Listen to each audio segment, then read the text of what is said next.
Alright guys, TouchGrabbear back again today. Hope you're enjoying your Sunday so far. Today we're going to recap day 2 of the Toronto home series. A very interesting one, seeding decisions all over the shop. Most things have now been set in stone, but also a very controversial day. Seattle Surge versus London Royal Ravens happened a couple of weekends ago. It's happened again in a very similar format, in the form of Chicago Huntsmen versus Toronto Ultra in that quarter-final. We're going to talk about this today. Intrigued to hear your thoughts in the comment section below. Like if you guys enjoyed the video, subscribe if you are new, make that like button turn blue, and also big thanks to Midnight.com for sponsoring this weekend's content. If you feel like you know who's going to win on this championship Sunday, of the 4 teams remaining, that being Dallas Empire, Atlanta FaZe, Toronto Ultra, and the OpTic Gaming Los Angeles. We're going to talk about exactly how that happened in a couple of seconds here. Also big thanks to Cam Adam for the scoreboard, so we're going to be going over in coming minutes. Series 1 of the day, Dallas Empire versus Atlanta FaZe, and this is an interesting one because Dallas looked pretty solid. They made the reverse sweep against Florida. Atlanta just 3-0'd Minnesota to start things off, and it happens again here. FaZe definitely looking back on form.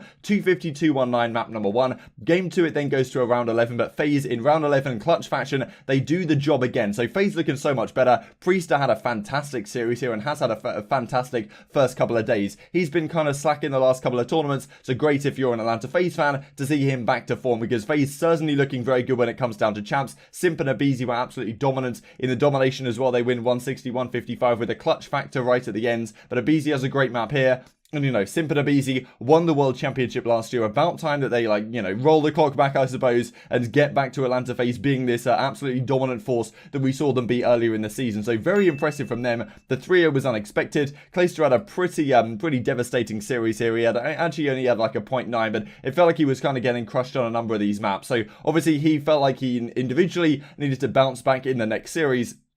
But the 3-0 for Atlanta FaZe was certainly comfortable indeed. Slaying across the board was very impressive. So they go on in a very comfortable fashion. 6-0 out of this gauntlet of a group. So yeah, they're definitely looking back to good form. And that's an exciting prospect when we look at champs, when there's so many teams that could be competitive right now. Then the series 2 was Ultra Chicago Huntsmen. And here we go then. So it starts off pretty much as expected. It was a close series. You know, Chicago win map number 1, 250-228. Then they take down the second map in a round 11 fashion. This is where Toronto just tend to not be so good at their clutch factor in round 11s. Chicago are pretty good at their clutch factor. They win this 6-5. Then we go to the Hackney Yard domination, which has been a pretty good home map for Toronto Ultra. They win this 161-157. Very close matchup to keep them in the series. And then we go to the Hardpoint St. Petrograd, and this is where things get interesting, because in that matchup, Seattle Surge versus London Royal Ravens a few weekends ago, we had this situation where Slacked, it was about, you know, the game was like 40-60 pretty early on. Slacked lags out of the game, and it's decided due to the CDL rules that if there's a player disconnect after 30 seconds of the match, or after the first kill, which will almost always be after the first 30 seconds, or before the first 30 seconds, so it's really a 30-second marker that counts. After that has gone past, everything else just is play on, right? And, you know, that's just how it is. Now, the situation happens again. Pristini lags out of the game, and just before we look at that, we have this from a, well, formal rubber banding all over the place in this domination matchup. So clearly internet issues were being an issue this entire series for Chicago. You can see even on the left-hand side, you have the little, the icons that appear on formal screen here as he's rubber banding all over the place, so you can't see them because I've got it zoomed in. But, you know what the kind of things I mean. And yeah, that's not ideal. Like, he's moving up and down the stairs. Like, clearly the lag is getting to him over in LA, playing on whatever server they're playing on. You can see these icons here on the left hand side. And then in game 4 it happens to Pristini. Power to my entire house went out. Hurricane Hannah is claiming the win, so he lags out. And due to the game rules, I mean, the fact of the matter is, the CDL didn't change the rules after the Seattle series. They just said, okay, that is the ruling, that is what it is. So they had to keep it going this time as well. And that's what they do, right? Toronto just play out the game 5 versus 4. They win the map. And, you know, some people might say, oh, why don't you just, like, tie the game 200-200 and then, you know, be forced to have a replay or whatever if you're in Toronto's shoes. Then again, it's very difficult to do that, right? Like, what if Chicago just sneak in and end up taking the win 201-200 or something like that? Then you've all of a sudden got the loss. Also, you know, it's technically collusion, right, which is against the CDL rules. So I replied to this regarding like player error, because that's what they told Slacked at the time, even though it's like hardly his fault that his internet went out. And as Octane says, like, I dare them to do it, i.e. I dare them to actually give Chicago the replay given the situation. I mean, Slacked says at the time, like, if Scump lagged out, they would have given the replay and all that kind of stuff. And then Hex comes into these tweet threads to, well, have some entertaining matchups. I mean, you can see this tweet thread right here. Hector, it's satire. It's Twitter satire, brother. Hex comes back in this thread as well to Slacked. Here is the true test. We We have, however, always replayed the games when we are up. This one from Parasite, like Parasite was just having a laugh really to this one. And Hex says, oh, you know, what's up, man? Long time no see. Where'd you go? So Hector, you know, that was just an entertaining one. And then they've got this, right? So Formal says, it's not Ultra's fault that happened. They're a good team and don't be roasting those players as if it was their fault. And this from Master T is ticking time bomb right now. Gotta regain, so good. So, you know, he's basically saying that with champs just around the corner, it's a ticking time bomb before this happens with $4.6 million on the line. Far from ideal. So after that map 4 goes down, then we go into game 5 and it's Piccadilly, and well, Cammy just takes over this map. The sniper was on another level. 6-4 to Toronto Ultra. They complete the reverse sweep. Technically it was like 2-2. We never know what would have happened in map 4 if Chicago had all their players there, right? So not an ideal situation. Toronto, well, continue on, right? And as I said on Twitter at the time, this was a huge match for Toronto, because if they win this tournament, which they still can, then they qualify in top 8 position for the winners bracket at champs. If they don't, then well, that goes out the window. This was also big for Chicago though, because if they win this tournament, they could have placed top 2, which you know, is no longer the case. So they go down to losers bracket. Toronto move on to the semi-finals. Very controversial series, and well, yeah, I mean, we can look at the stats all we want, but it really is this game 4 which once again stands out. I must say, like, it's not necessarily on the CDL, this, like, you can blame the CDL, but really, it should be on Infinity Ward and Activision ensuring there is a pause feature in the game. The pause feature worked when we were on LAN, but there's obviously some issue, which means it doesn't work online, and if that was fixed or resolved, or whatever the case may be, I'm not exactly sure how it works from a technical perspective, but if it was possible to do a pause feature online, which I'm pretty sure it is, because I think the Overwatch League has something very similar,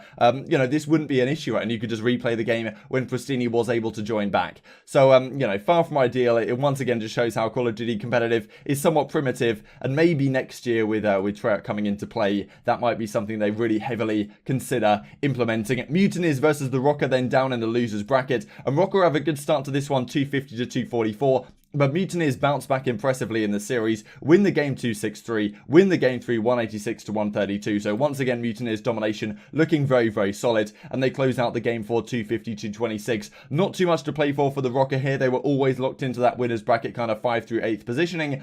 We'll have a look tomorrow, I'm sure, at exactly how the situation seeding looks like when we look to the World Championships. You know, there was also this that came out. So Rocker 100% using the kill clam glitch. There was this, and, you know, Asim said in the comms, like, you know, don't forget to watch your kill cams, talking about how in your kill cams, as we looked at yesterday, you can see where the enemies are if you bring the start button up. Then again, it could have just been to do with watching your kill cams so that you don't spawn in all at the same time or spawn in too early, you know, because watching your kill cams is actually a thing that you do in hardpoint in certain situations to make sure your team doesn't stagger and to make sure you can get anchored to new hills and things like that. So maybe that's what Asim was on about, but, you know, still seems somewhat suspect. But yeah, the Mutineers, like Pharaoh, Awakening, just have fantastic series once again, get the job done here. Then we go OGLA versus Seattle Surge. This was an exciting series. OGLA managed to do the job on them, 250-232, you know, 6-3 in the Surge, 160-145 in the domination. So OpTic Gaming pretty much just run through Seattle. Again, Seattle at this point were just locked out of the tournament, and these were massive series for OGLA. They lost the first series to Toronto Ultra yesterday, and if they get out of their groups and Toronto don't win, then OGLA place in the top 8 positioning for champs, and Paris go down. We'll look at exactly how they achieved that in just a second here versus the Chicago Huntsmen. They beat out Seattle Surge. Impressive series once again all across the board. And, you know, pretty consistent slaying. Kenny had a great series as well. So did Hollow. And Drazza was dead even across the course of it. And, of course, Slasher doesn't have the best series. 0.85, 0.9, something like that. But then later in the day when he plays against the Chicago Huntsmen, you know it's about time for Slasher to absolutely flip the switch and turn it to another level. Then you've got another losers bracket matchup. This was to make it out into the semi-finals. And Dallas Empire, every single tournament they have played this season, they have made it out of the groups. And they get the job done again. After a couple of difficult series against the Mutineers the last few events, of course, they had to pull off the reverse sweep right at the start of this one. They win this series relatively comfortably, 250-211. I mean, it was obviously close, right? Against a team like Mutineers, it's always going to be close. Game 2, like, Shotzi and Illy go huge. I mean, Shotzi had a fantastic series here. Game 1, he has, like, 41 kills. Game 2, like, he really steps it up to another level. They win in a pretty clutch factor in the Game 5 round 11, or the Game 2 round 11. And then we go to Game 3 on domination, which has really been a strong suit for Mutineers, of course, and Dallas Empire closing out. So another surprising 3-0 between some of the top teams. Empire getting 3-0'd by FaZe, then Empire just coming straight through and 3-0ing the Mutineers here. So very interesting stuff. This locked the Mutineers into, well, the third or fourth position, I suppose. So they could no longer get top 2. And as you can see right here, Shotzzy with the 1.3 over it. So, you know, his series so far this weekend haven't been so good. But when it really matters, Shotzzy coming alive with the 1.3. And then the final series of the day, OGLA versus Chicago Huntsmen. Of course, a very interesting series, right? Slashers OpTic versus old OpTic, Green Wall versus, well, not really the Green Wall. And, well, this was a big series because Chicago had something to play for. If they won this series and won the tournament, they still place in top 2, which, as we talked about a couple of days ago, is big in terms of champ seeding. However, OGLA get the job done, and a much more, you know, in essence, like, there was much more that OGLA were fighting for, because if they won this series, they then do get out pretty much. It's not solidified quite yet into the top 8, but Chicago win map 1, 250-233 on the Azir Cave. OGLA clutch up TJ Halley, the Iceman, with the 4 kills in round 11 to take the search and destroy, and then the domination goes 168-141, and then they close it out in the hard point as well. So yeah, very impressive series from OGLA. Slasher has a great series here, so we'll look at it in the scoreboard in a second.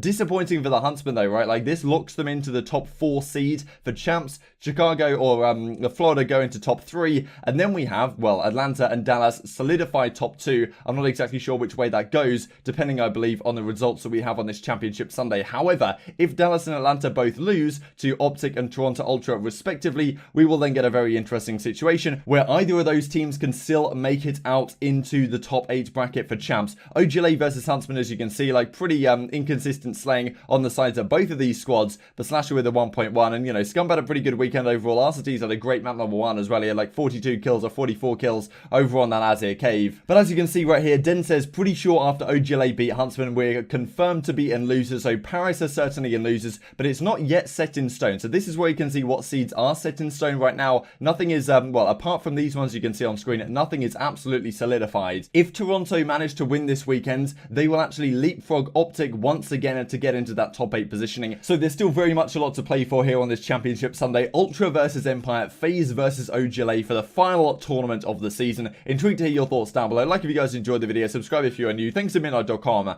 I will see you next time.